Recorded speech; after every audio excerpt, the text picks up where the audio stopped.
अगर आप एक बंदे हैं तो प्लीज ये वीडियो एंड तक देखना, अगर नहीं है तो भी देखना, आपके आसपास के बंदों के लिए थोड़ी इज्जत बढ़ जाएगी। मेन आर ट्रैश, ये स्टेटमेंट इंटरनेट पे आपने 100% किसी ना किसी से सुनी होगी। 17 से 18 साल के बच्चों से लेके बड़े भी ये स्टेटमेंट रैम्पेंटली बोलते रहते हैं। इनफैक्ट आप में से कुछ लोग होंगे जो स्टेटमेंट के साथ अग्री करते हैं, इतना ज्यादा कि आपको पता भी नहीं कि इंटरनेशनल मेंस डे नाम की कोई चीज होती है। क्वाइट फ्रैंकली मुझे भी नहीं पता था until I was making this video. अगर मैं आपसे पूछूं इंटरनेशनल मेंस डे कब होता है तो आई एम प्रीटी श्योर आप में से 90% लोग नहीं बता पाएंगे। अब कुछ स्टेटमेंट्स बताता हूं जिससे आप शायद अग्री करोगे। ये स्टेटमेंट्स मोर और लेस ट्रू है, मैं भी इनसे अग्री करता हूं। Men have to behave better to improve women's safety. Men are the reason workplace discrimination exists. मान लिया मेन आर नॉट परफेक्ट और ये दो इश्यूज है जिनको हमने 100% एड्रेस करना है, लेकिन let me tell you some truths about main.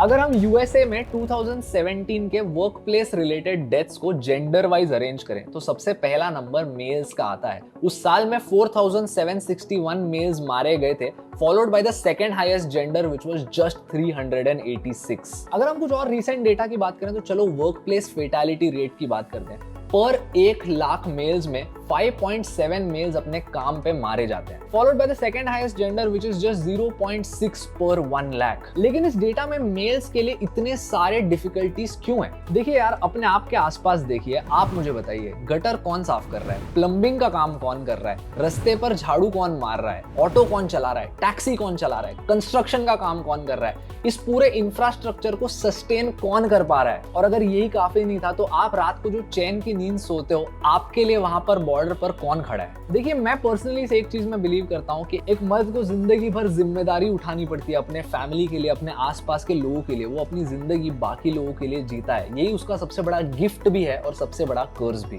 और अगर इतनी डेटा काफी नहीं थी तो आप अपने आसपास अपने दोस्तों को देखिए। कई सारे आपके दोस्त होंगे जिनके अपने प्रॉब्लम्स चल रहे हैं, किसी की फैमिली में प्रॉब्लम है, किसी का ब्रेकअप हुआ है, किसी का डिवोर्स हुआ है, कोई एग्जाम फेल कर गया है, कोई जॉब इंटरव्यू क्लियर नहीं कर पा रहा, किसी के पास इनकम नहीं है। इसके बावजूद भी अगर आप उनको पूछते हो कि भाई तू कैसा है, तो बोलते हैं कि हाँ भाई मैं ठीक हूँ। अगर आप उनसे पूछते हैं कि यार इतने सारे प्रॉब्लम्स हैं, इनसे कैसे डील करेगा, तो बोलते हैं कुछ नहीं भाई, फिगर आउट कर लूंगा। लेकिन अनफॉर्चुनेटली कुछ ऐसे मेल्स रहते हैं जो ये प्रेशर नहीं झेल पाते and they and up committing suicide. इसके पीछे के स्टैटिस्टिक्स आपको शॉक कर देंगे। ग्लोबली ऑन एवरेज जो मेल सुसाइड रेट होता है वो किसी भी जेंडर से 4 गुना ज्यादा है। अगर हम इंडियन सुसाइड्स की बात करें तो यहाँ पर 71% सुसाइड्स मेल होते हैं। यूएस की बात करें तो यूएस में मेल सुसाइड रेट 4 गुना ज्यादा है, ऑस्ट्रेलिया में 3.5 टाइम्स ज्यादा है। और ये क्यों होता है? क्योंकि मर्द रोते नहीं, मर्द अपने प्रॉब्लम्स के बारे में किसी को बताते नहीं। आपको एक और असली केस बताता हूँ। एक बंदा था जो पर मंथ 1,00,000 रुपए कमा रहा था, उसके जॉब में उसकी कंसिस्टेंटली प्रमोशन हो रही थी, लेकिन जब उसने अपनी गर्लफ्रेंड के साथ शादी करने उसके पेरेंट्स से बात करने की कोशिश की,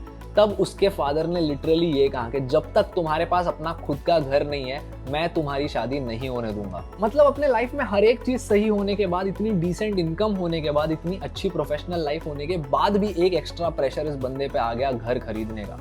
क्योंकि यार एज अ मैन जब आप एक एक्सपेक्टेशन मीट करते हो, तुरंत सोसाइटी आप पर एक और एक्सपेक्टेशन डाल देती है। आपके अच्छे मार्क्स आए, चलो अब अच्छी जॉब लो, अच्छी जॉब लगी, चलो प्रमोशन लो, प्रमोशन हो गया, चलो अब घर खरीदो। अब आपको यूएस के सेंसस ब्यूरो ने रिलीज की कुछ शॉकिंग इंफॉर्मेशन दिखाता हूँ। Before we get into this, the reason मैं आपको यूएस की डेटा दिखा रहा हूँ बिकॉज ये सारी डेटा इंडिया के लिए ज्यादातर अवेलेबल नहीं है। लेकिन पॉइंट ये है कि अगर यूएस जैसी डेवलप्ड कंट्री में डेटा ऐसी है तो हमारे कंट्री में नंबर्स और कितने शॉकिंग होंगे। उनका कहना है कि children without fathers are 2 times more likely to have mental health issues। अगर हम टीनेज सुसाइड्स की बात करें तो इनमें 63% ऐसे सुसाइड्स होते हैं जो फादरलेस हाउसेस से आते हैं। अगर आप एक फादर फिगर के बिना ग्रो अप होते हैं तो 25% चांसेस ज्यादा हो जाते हैं आपके पॉवर्टी में आने का। उतना ही नहीं, 71% इंस्टेंसेस जो ड्रग अब्यूज के होते हैं वो फादरलेस घरों से आते हैं। द पॉइंट इज, अगर मेल सुसाइड रेट इतना हाई रहा और मेल्स अपने फैमिलीज के लिए, अपने आसपास के लोगों के लिए प्रोवाइड ही नहीं कर पाए, तो हम अच्छा फ्यूचर नहीं बना पाएंगे अपने पूरे धरती के लिए।